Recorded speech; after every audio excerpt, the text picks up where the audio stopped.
Hi guys, it's about 3:30 in the afternoon, day 16, and I had a counselor appointment today, and I just kind of wanted to go over with you. I know I talked about anxious attachment in a previous video and just how I was feeling at the time, but I talked to my counselor again about that today.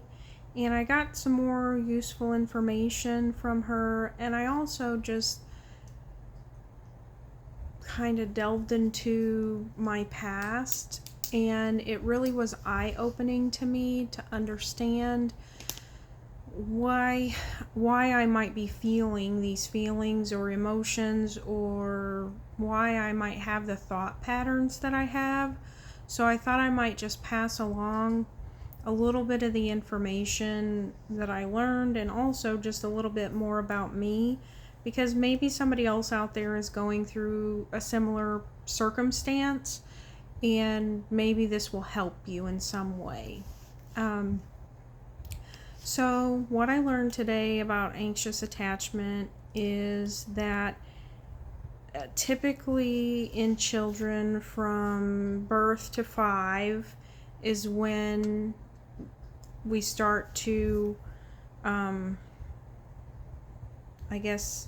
really start developing an attachment style, okay? And if our caretaker, whether that be our parents, our grandparents, or somebody else, our caretaker, if they're emotionally available and they're attuned to us, to our feelings, our emotions, our cues, things of that nature, then we're most likely to come into adulthood with a secure attachment style, where we feel more secure about ourselves, safe, able to express our opinions and emotions securely, and not feel anxious, shameful, or guilt over opinions or emotions that we have.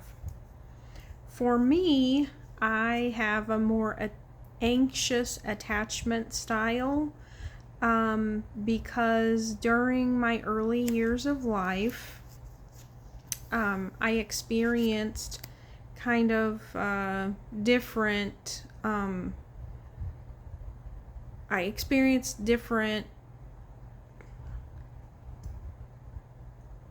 way of growing up than a secure environment.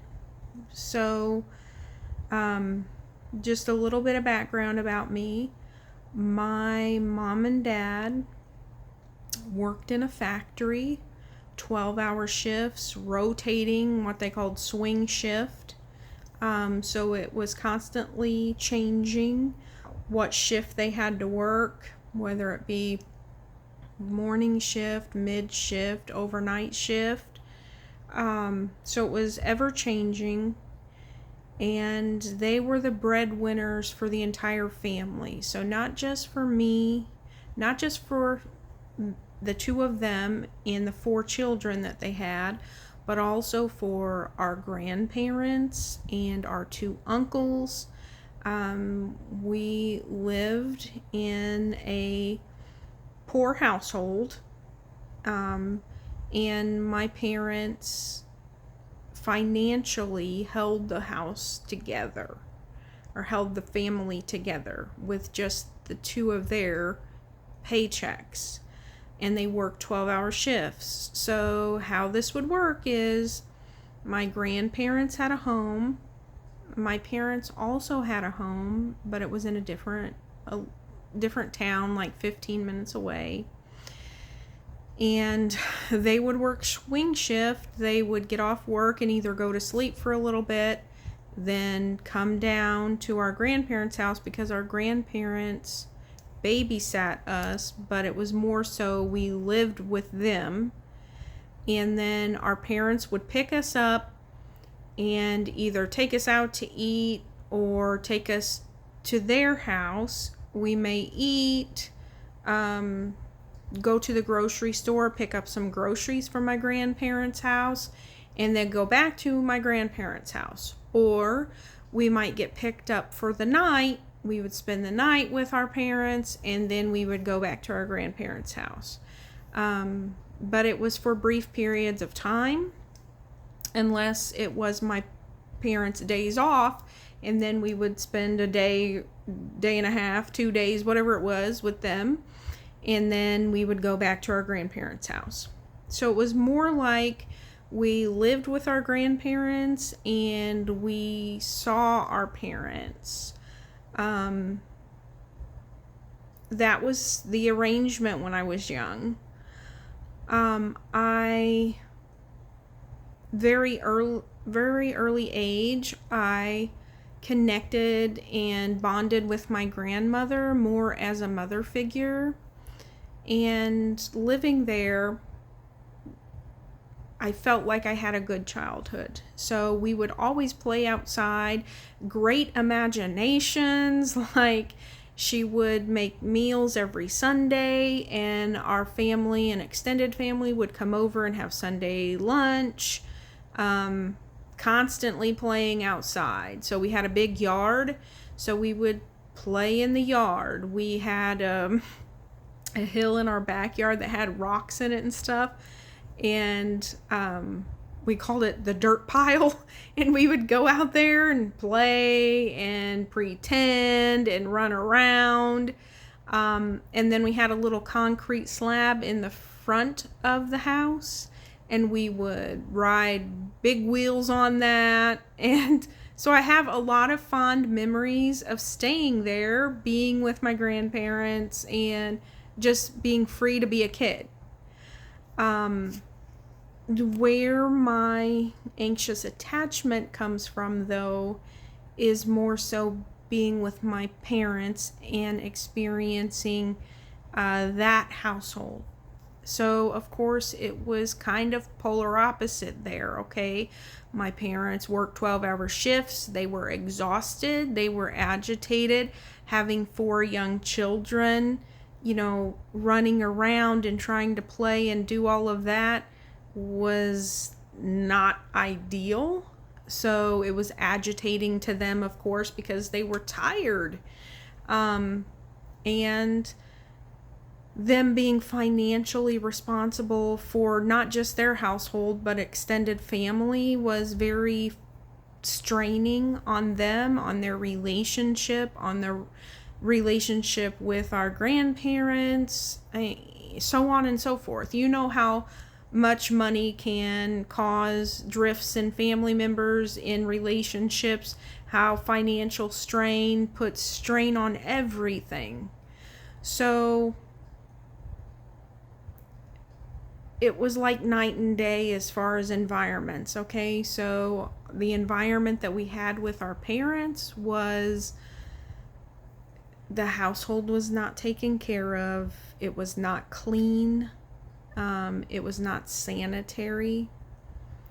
At the later points of my childhood, we didn't have running water in the house. We didn't have heat in the house. We used the oven from the stove as heat, and blocked off with blankets like the hallway and things like that, to just have one area to heat with the oven.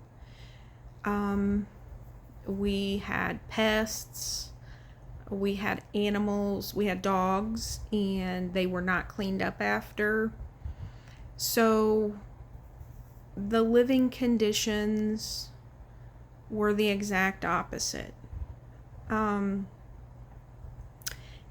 for most of my childhood, now that I have been going through therapy and things like that, for most of my childhood, I felt emotionally put to the wayside, okay? So my parents were exhausted from working 12-hour shifts, and they were not capable. They did not have the energy to take the effort to try to be emotionally available and attuned to their children. So my mother was very silent on pretty much everything in the household, and my dad was the exact opposite. He was explosive, and you walked on eggshells because you never knew. The household ran on his emotional state at any point. So if he was happy, things ran smoothly. The moment he became not happy, it was immediate anxiety and fear. So from one parent, I felt emotionally abandoned, and from the other parent, well, from both of them, but from the other parent more so kind of rejection. So it was just a constant state of anxiety, not knowing what mood everybody was going to be in, and fearful because you didn't want to experience the explosive side of things. And so you would just shut down and go into safety mode. So emotions were not really allowed. Like if you were happy, fine, but don't be too happy, don't be too loud, don't be over dramatic. And if you're sad, angry, upset, or anything like that, that's a negative emotion, and you just need to keep it to yourself, because expressing that, you never knew what type of response you would receive. And for the most part, you didn't want to experience a response from those emotions. Because just think about it. Okay, you work 12-hour shift, then you have 4 kids. If they're screaming, whining, crying, that's going to agitate you. But from a kid perspective, it's like, okay, if I'm sad,